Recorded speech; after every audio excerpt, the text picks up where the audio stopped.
महात्मा बुद्ध कहते हैं, आप तब तक उस मार्ग पर नहीं चल सकते जब तक आप खुद वह मार्ग नहीं बन जाते। लोग सवाल पूछते हैं कि मेरा किसी काम में मन नहीं लग रहा, मैं क्या करूं? मैं मन को शांत करना चाहता हूँ, एकांत में रहना चाहता हूँ, मन को साधना चाहता हूँ, लेकिन मेरा मन कहीं भी नहीं लगता है। हर तरह के व्यर्थ के विचारों से मैं मुक्ति पाना चाहता हूँ, पर मेरा मन कहीं लगता ही नहीं, वह हमेशा भटकता रहता है। दोस्तों, आज की कहानी सुनने के बाद आपका मन हर काम में लगेगा।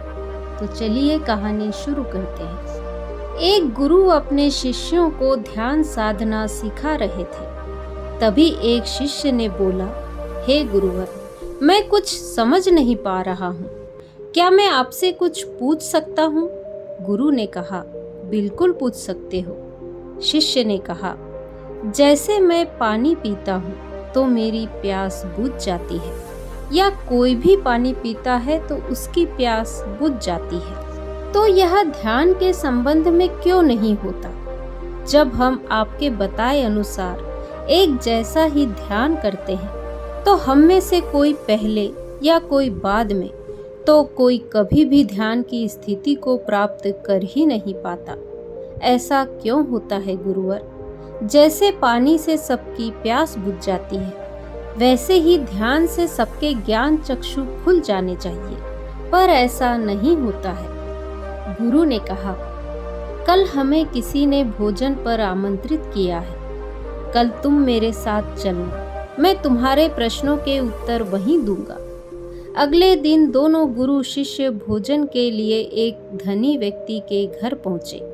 उस धनवान व्यक्ति की पत्नी ने उन्हें भोजन पर बुलाया था। दोनों गुरु शिष्य भोजन करने के लिए बैठ जाते हैं। उन्हीं के साथ उस स्त्री का पति भी भोजन के लिए बैठ गया। जब उन्हें भोजन परोसा गया तो उसके पति ने सभी नौकरों पर चिल्लाकर कहा कि यह क्या बेकार सा भोजन बना रखा है, इसमें कोई स्वाद ही नहीं है।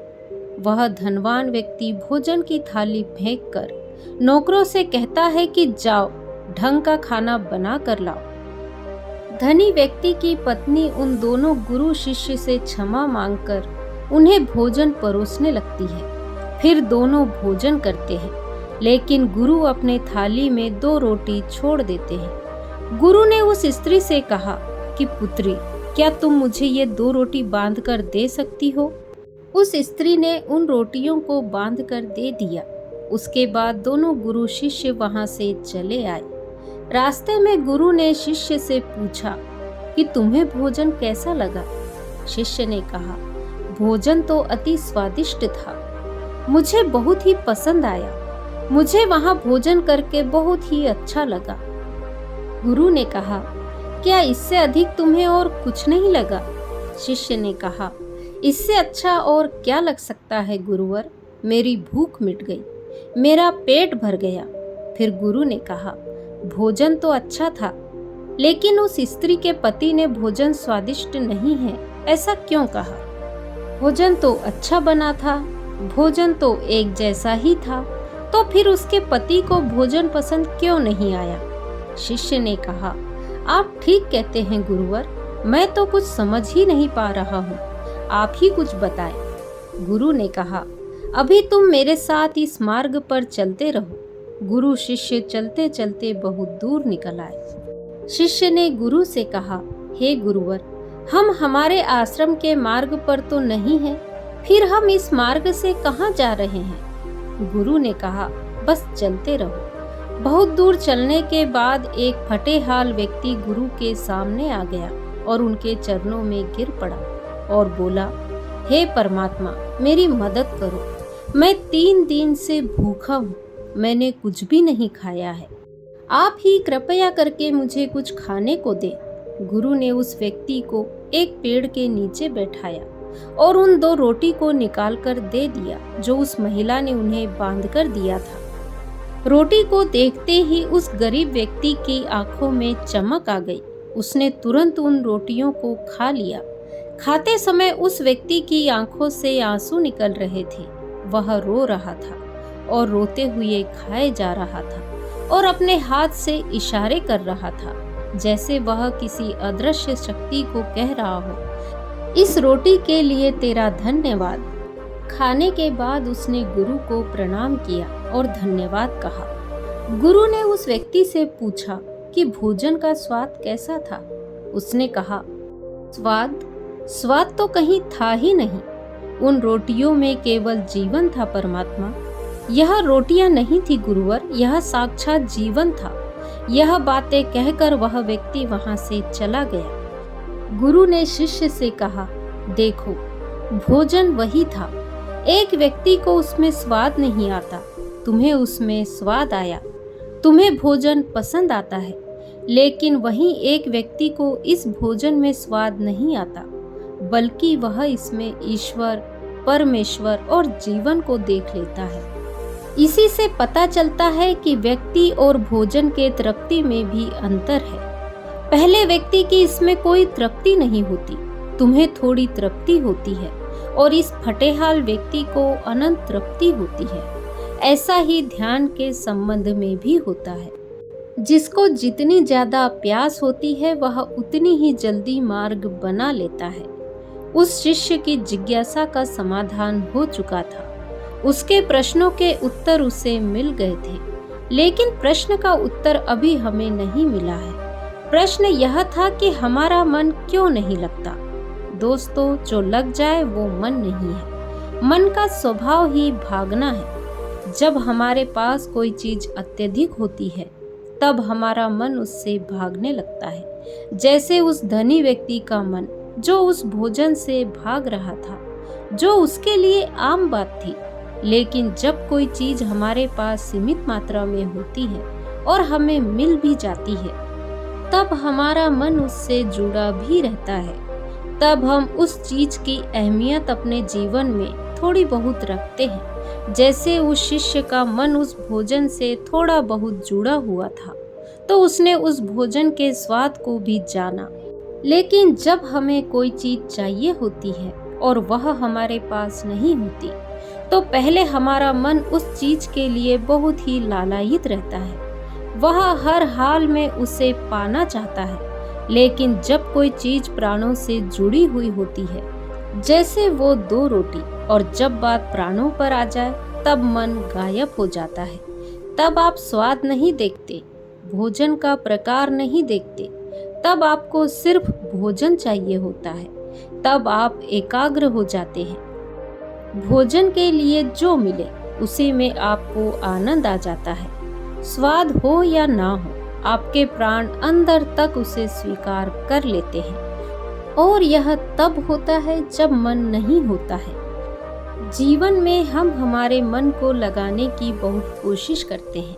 कुछ पढ़ाई में लगाने की कोशिश करते हैं, तो कुछ अपने काम में लगाने की कोशिश करते हैं। लेकिन आपने देखा होगा कि मन कहीं नहीं लगता, और ये लग भी नहीं सकता, क्योंकि इसका काम किसी चीज में लगना है ही नहीं, बल्कि इसका काम बस इधर से उधर आपको भगाना है। एक चीज आपको जीवन में मिलती है, फिर आपका मन आपको दूसरी चीज पर ले जाता है।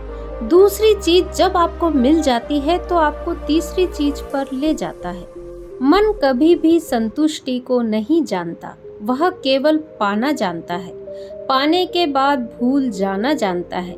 जो मिल गया उसे छोड़ देने की आदत होती है। जो छूट गया उसे फिर से पा लेने की मन की आदत होती है।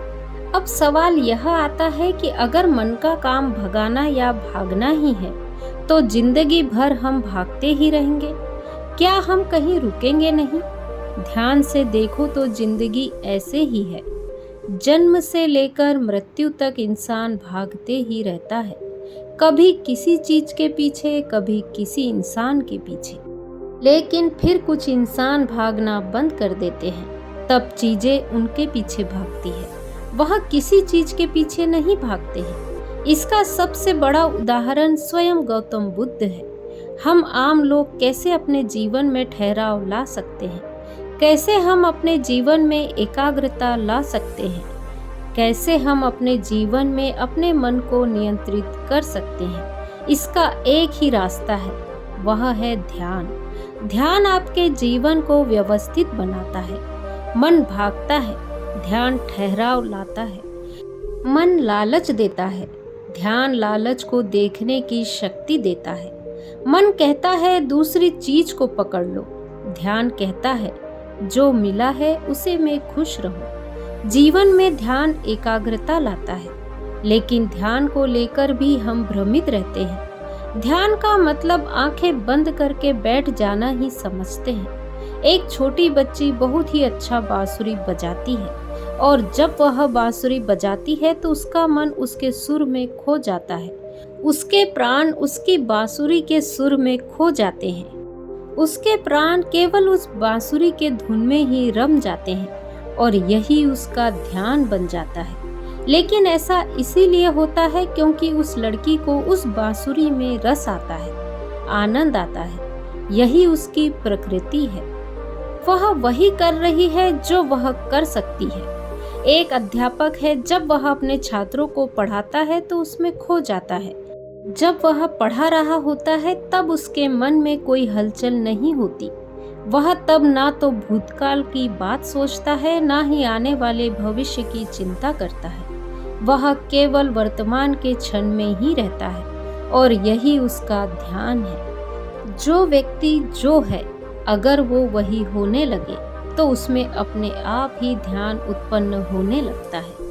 वह एकाग्र होने लगता है। लेकिन जब व्यक्ति कुछ होने की कोशिश करता है तो उसका मन हावी होने लगता है, एकाग्रता टूट जाती है और तब हम भागते रहते हैं। जीवन में हमें सब कुछ मिल जाता है, तब भी हम सोचते रहते हैं कि कुछ रह गया है और ये अधूरापन कभी खत्म नहीं होता, क्योंकि जो आप हो सकते थे, जो आपकी प्रकृति थी, वह आप नहीं हुए। आप जीवन में बाकी सब कुछ हो गए, लेकिन जिन कार्यों में आपका गुण था आप वही नहीं हुए। ऐसे ही आप हमेशा अधूरे रह जाते हैं। तब मन कहीं नहीं लगता। मन की प्रकृति ही लगने की नहीं है। जो लगता है वह एकाग्रता है, वह ध्यान है। और जहाँ आपको एकाग्रता मिल जाए, समझ लेना वही आपके लिए बना है, जिस पर चलकर आप संपूर्ण हो सकते हैं। तो दोस्तों, आज की वीडियो यदि आपको पसंद आई हो तो वीडियो को लाइक, शेयर, कमेंट करें और मेरे चैनल को सब्सक्राइब करें। नमो बुद्धाय।